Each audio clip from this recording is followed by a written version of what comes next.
Você ensina as pessoas a te maltratarem exatamente pelo que você tolera. Essa frase não é poesia motivacional, é um diagnóstico cirúrgico da sua realidade social. Cada vez que você engole uma humilhação silenciosa, cada vez que você sorri quando deveria ter virado as costas, você está assinando um contrato invisível. Pode continuar, eu aceito. E o pior, você nem percebe que está fazendo isso. Está tão ocupado sendo compreensivo ou maduro que esqueceu de avisar ao cérebro reptiliano da pessoa na sua frente que existe um limite. E sabe o que acontece quando não há limites? Você vira território livre, um espaço onde qualquer um pode entrar, pisar e sair sem consequências. Não é sobre ser agressivo, é sobre ser legível. As pessoas precisam saber onde está a cerca elétrica, ou vão continuar invadindo seu terreno achando que é um parque público. Agora me diga uma coisa, por que você continua sofrendo nas mesmas situações, com pessoas diferentes? Por que aquela sensação de injustiça te acompanha como uma sombra? A resposta não está na maldade do mundo, está na sua cegueira seletiva. Você projeta bondade onde só existe interesse. Você espera gratidão de quem nem te enxerga como prioridade. Você acredita que ser bom é um escudo mágico contra a crueldade alheia. E enquanto você acredita nisso, o mundo real continua operando por outras leis. Leis que ninguém te ensinou na escola, mas que regem cada interação humana desde que você nasceu. Leis brutais, inconvenientes e absolutamente verdadeiras. Ao final deste conteúdo, você não será mais um passageiro ingênuo das próprias emoções. Você vai entender os mecanismos ocultos que regem atração, respeito e conflito. Vai ganhar a capacidade de ler intenções antes que elas se transformem em palavras e de blindar sua mente contra manipulações que antes passavam despercebidas. Não estou aqui para te motivar com frases bonitas. Estou aqui para te entregar o código-fonte das interações humanas. Aquele manual de instruções que deveria vir junto com o nascimento, mas que a sociedade prefere esconder, porque gente lúcida é mais difícil de controlar. Você vai sair daqui mais perigoso no melhor sentido da palavra.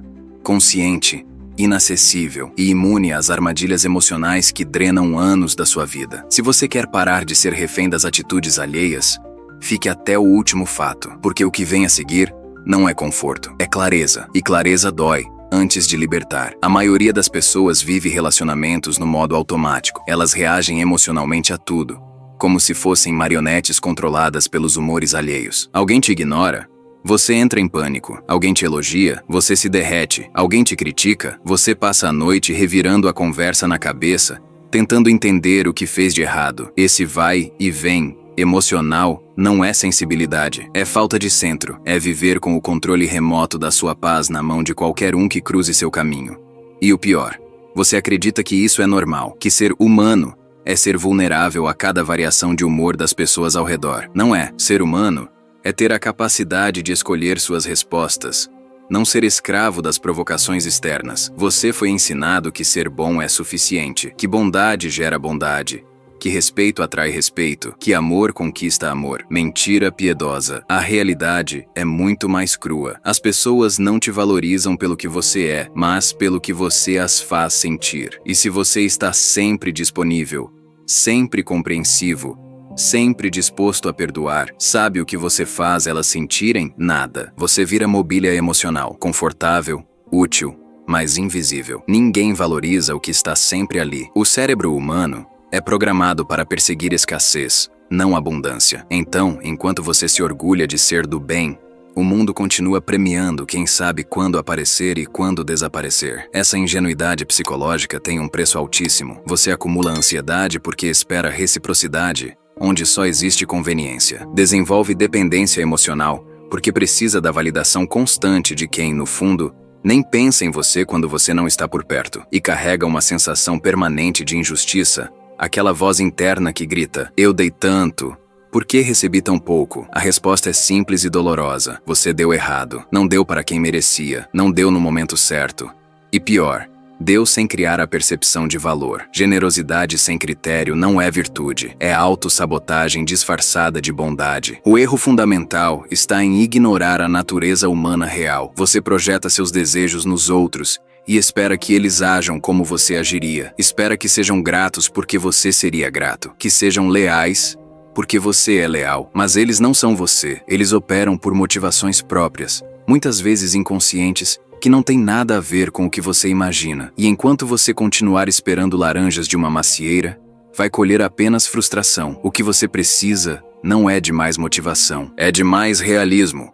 Menos romantização, mais observação. Tirar a venda dos olhos e ver as pessoas como elas são, não como você gostaria que fossem. Vamos começar pelo princípio mais difícil de engolir. Tudo o que te irrita profundamente no outro é, na maioria das vezes, um espelho do que você reprime em si mesmo. Isso se chama projeção psicológica. E Carl Jung dedicou décadas estudando esse mecanismo. Quando você sente raiva desproporcional de alguém que age com egoísmo, não é só sobre a pessoa, é sobre o fato de que você se anula constantemente e, no fundo, inveja a liberdade dela de priorizar os próprios interesses. Quando você critica duramente quem é falso, geralmente é porque você suprime suas próprias máscaras sociais com tanto esforço que ver alguém fazendo isso sem culpa te enfurece. O que você rejeita em você, você persegue nos outros. E enquanto você não olhar para dentro, vai continuar brigando com fantasmas externos que só existem porque você não tem coragem de enfrentar sua sombra. A solução não é ficar analisando todo mundo como terapeuta amador. É fazer uma pergunta brutal toda vez que sentir aquela irritação visceral. O que isso diz sobre mim? Não sobre o outro, sobre você. Porque o seu inimigo externo é apenas o megafone do seu conflito interno. Se alguém te incomoda por ser preguiçoso, talvez você esteja exausto de ser produtivo demais e ressentido por não conseguir parar. Se alguém te irrita por ser dramático, talvez você tenha engolido tantas emoções que ver alguém expressá-las livremente te lembra do que você perdeu no caminho. Esse exercício não é confortável, mas é libertador. Porque quando você para de projetar, para de desperdiçar energia com guerras que não são suas e começa a resolver os únicos conflitos que realmente importam, os que estão dentro de você. Agora vamos para a segunda lei brutal. Escassez gera valor. Disponibilidade gera desprezo. A psicologia humana é programada para desvalorizar o que é excessivamente acessível. Isso não é crueldade, é biologia. O cérebro associa facilidade com baixo valor. Se algo está sempre disponível, significa que não é disputado. E se não é disputado, não deve ser importante. Por isso, aquela pessoa que diz sim para tudo, que sempre aparece quando chamada, que nunca tem planos próprios, perde todo o valor social, não porque seja má pessoa, mas porque violou uma regra não escrita da percepção humana. Você ensinou os outros que sua presença é garantida, então sua ausência não faz falta. Diamantes são valiosos porque são raros. Pedras de calçada qualquer um pisa sem nem olhar para baixo. A aplicação prática disso é simples e desconfortável. Pratique a ausência estratégica. Diga não sem dar justificativas elaboradas. Quando alguém te chamar e você não quiser ir, não invente desculpas dramáticas. Apenas diga, não vai rolar dessa vez. Ponto. O que acontece? Inicialmente, estranhamento. Depois, curiosidade. E finalmente, valorização. Porque você quebrou o padrão de previsibilidade. Você sinalizou que seu tempo tem dono, que sua companhia não é commodity. Imagine aquele amigo que está sempre disponível sendo esquecido no convite importante, enquanto aquele que é ocupado e seletivo vira prioridade. Não é injusto, é real. As pessoas perseguem o que sentem que podem perder. E se você nunca vai embora, nunca será perseguido. Sua presença constante não te torna amado, te torna invisível. Terceira verdade: o silêncio é uma arma de poder que a maioria das pessoas desperdiça por ansiedade. Quem fala mais em uma interação geralmente detém menos poder. A necessidade compulsiva de preencher pausas, de se justificar, de explicar demais, revela insegurança profunda. Revela que você não suporta o vazio, que precisa da aprovação constante, que teme o julgamento silencioso do outro. E a pessoa na sua frente lê isso instantaneamente, mesmo que de forma inconsciente. Ela percebe que você está desconfortável, e desconforto é fraqueza social. Por isso, em negociações, discussões, ou até em conversas casuais, quem controla o silêncio controla a interação. Não é sobre ser antipático. É sobre não ter medo do espaço vazio entre as palavras. A técnica é simples. Mantenha contato visual e conte até 3 antes de responder qualquer coisa importante. Parece pouco, mas esses 3 segundos mudam tudo. Eles comunicam que você não está desesperado para agradar, que você processa antes de reagir, que suas palavras têm peso porque não são jogadas ao vento. Imagine uma discussão de casal, onde em vez de se justificar freneticamente quando acusado de algo, Você apenas olha nos olhos da pessoa e fica em silêncio. O que acontece? Ela começa a se explicar. Ela preenche o vazio. Ela assume o ônus da comunicação.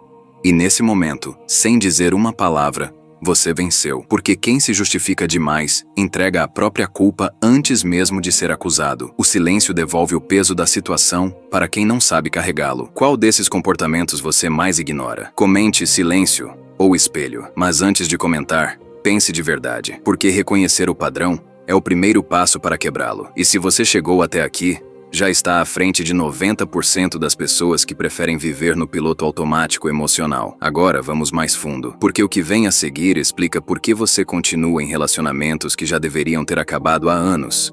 E a resposta vai doer, mas vai libertar. Quarta lei: você não continua em relações ruins por amor, você continua por causa do tempo investido.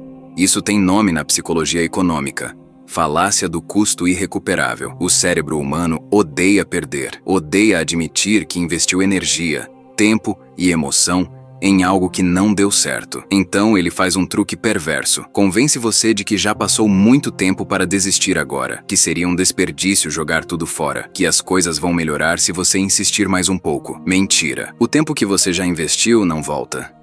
Ele já foi consumido. A única escolha real é: você vai perder mais tempo tentando salvar o que já está morto? Ou vai cortar a perda e seguir em frente? A resposta racional é óbvia. Mas a emocional, essa te mantém preso por anos. A solução é avaliar a relação pelo presente, não pelo histórico. Pergunte-se: se eu conhecesse essa pessoa hoje, do jeito que ela é agora, eu escolheria estar com ela? Se a resposta for não, você está num relacionamento zumbi. Ele já morreu, mas vocês continuam andando juntos por inércia. Pense na pessoa que insiste num namoro tóxico de 5 anos, apenas porque já passou muito tempo, enquanto perde a chance de ser feliz hoje. Ela não está sendo fiel, está sendo teimosa, está negociando o futuro dela pela vaidade de não admitir um erro do passado. E o preço disso? Mais meses, mais anos, mais vida desperdiçada numa prisão que ela mesma construiu. Não se apegue a um erro só porque você levou muito tempo cometendo-o. O tempo perdido já foi, mas o tempo que você ainda tem, esse ainda pode ser salvo. Quinta e última verdade deste bloco: o corpo revela o fim de uma relação muito antes das palavras. Microexpressões não mentem. John Gottman, psicólogo que estuda casamentos há décadas, descobriu que existe um sinal específico que prevê divórcio com mais de 90% de precisão. O desprezo. Não é raiva, não é tristeza, é desprezo. Aquele olhar de cima, aquele revirar de olhos sutil, aquele sorriso de canto que não mostra os dentes. Quando alguém te olha assim, especialmente quando você está compartilhando algo importante para você, é porque já te desvalorizou internamente. As palavras podem ainda ser educadas, mas o corpo já decretou o fim. E se você ignora esses sinais, vai continuar investindo emocionalmente numa relação que já acabou nos bastidores. A ação prática é simples e dolorosa.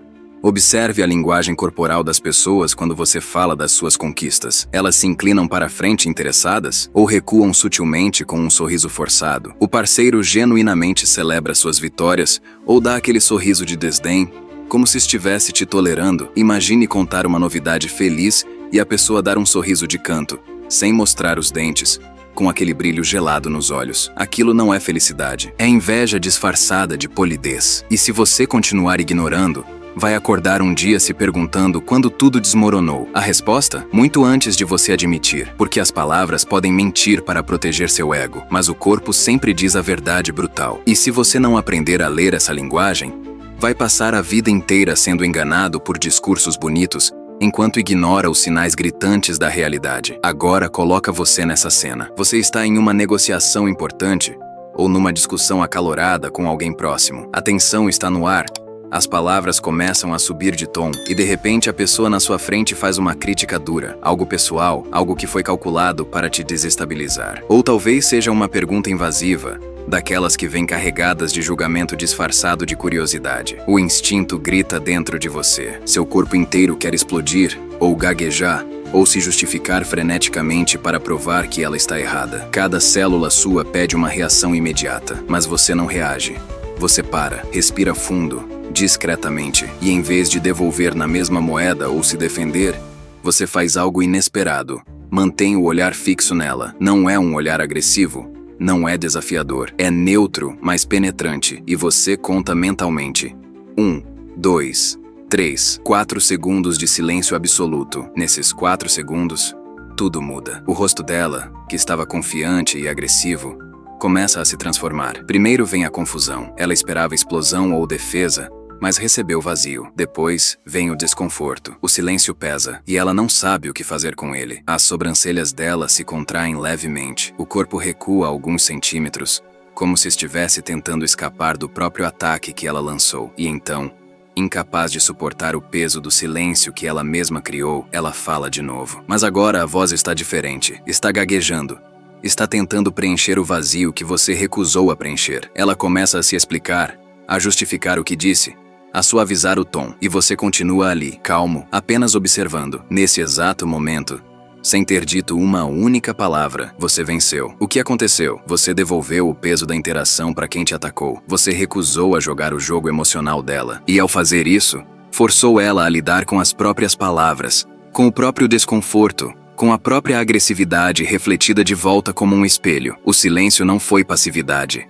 Foi domínio, foi você dizendo sem palavras: eu não preciso me defender porque não estou inseguro. Eu não preciso reagir porque não estou desesperado pela sua aprovação. E você, ao tentar me abalar, apenas revelou o quanto você precisa que eu reaja para se sentir poderosa. Essa é a força do silêncio quando usado com consciência. Ele expõe quem está realmente no controle. E na maioria das vezes, quem está em silêncio tem muito mais poder do que quem está falando. Agora você entende a diferença brutal entre quem vive e quem observa a própria vida. Antes deste conteúdo, você era refém das reações automáticas. Alguém te provocava, você explodia. Alguém te ignorava, você implorava atenção. Alguém te desrespeitava, você engolia e sorria. Você era previsível.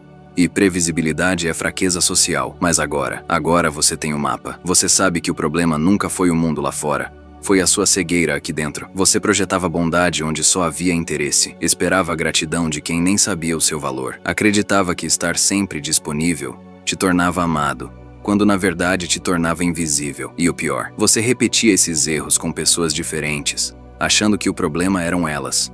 Não eram. O problema era você não entender as regras do jogo que todos jogam, mas ninguém admite jogar. A virada acontece quando você para de ser ingênuo e começa a ser estratégico. Quando você entende que respeito não é conquistado sendo bom, mas sendo inacessível. Que amor não cresce na abundância, mas na escassez bem dosada. Que poder não está em quem fala mais, mas em quem controla o silêncio. Que relacionamentos não morrem de uma hora para outra, mas vão apodrecendo em microexpressões de desprezo que você ignorou por meses. E que continuar em algo só porque você já investiu muito tempo é a forma mais cara de se auto-enganar. Essas não são teorias abstratas. São leis comportamentais que operam em cada interação humana, quer você acredite ou não. A diferença é que agora você vê. E quem vê não pode mais fingir que está cego. Repete comigo, mentalmente. Eu escolho a lucidez, não o conforto da ilusão, não a fantasia de que todo mundo age com boas intenções, não a ingenuidade de achar que ser bonzinho é escudo contra a crueldade. Lucidez é aceitar que as pessoas operam por interesse próprio, mesmo quando te amam. É entender que você precisa proteger seu valor antes de distribuí-lo. É saber que o corpo revela o que as palavras escondem. E é ter coragem de sair de situações que já morreram, mesmo que isso signifique admitir que você errou por anos. Essa clareza não te torna cínico, te torna livre, porque agora você não precisa mais adivinhar. Você lê, você antecipa, você age com base no que é real, não no que você gostaria que fosse real. E isso muda tudo. Vamos recapitular o que você acabou de desbloquear. Primeiro, você aprendeu que sua raiva irracional com os outros é apenas o eco dos conflitos que você não resolveu em si mesmo. O efeito espelho te mostrou que enquanto você ficar apontando defeitos externos, vai continuar fugindo da única pessoa que realmente precisa ser confrontada: você. Segundo, você entendeu que disponibilidade excessiva não gera amor, gera desprezo. Escassez cria valor. Presença constante cria invisibilidade. E se você quer ser valorizado, precisa aprender quando aparecer e quando desaparecer. Terceiro, o silêncio não é vazio, é poder. Quem fala demais entrega o controle.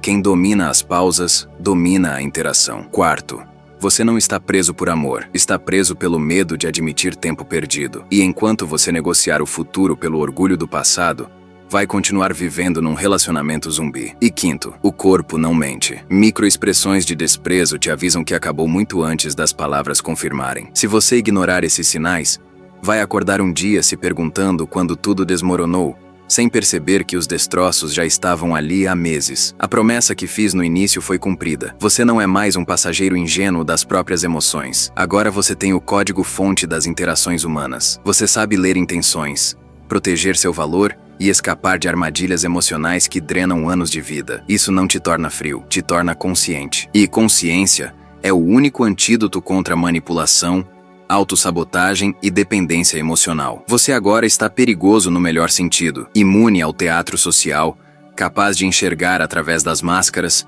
e livre para escolher onde investir sua energia. O mundo continua operando pelas mesmas leis brutais de sempre. A diferença é que agora você não é mais vítima delas. Você as usa. Se isso falou com você de verdade, compartilha com alguém que ainda está sofrendo no escuro. Às vezes, um vídeo como esse é a chave que faltava para alguém sair da prisão emocional que ela mesma construiu. E se você quer continuar dominando a psicologia humana antes que ela domine você, inscreva-se, porque clareza é poder, e poder sem clareza é só barulho.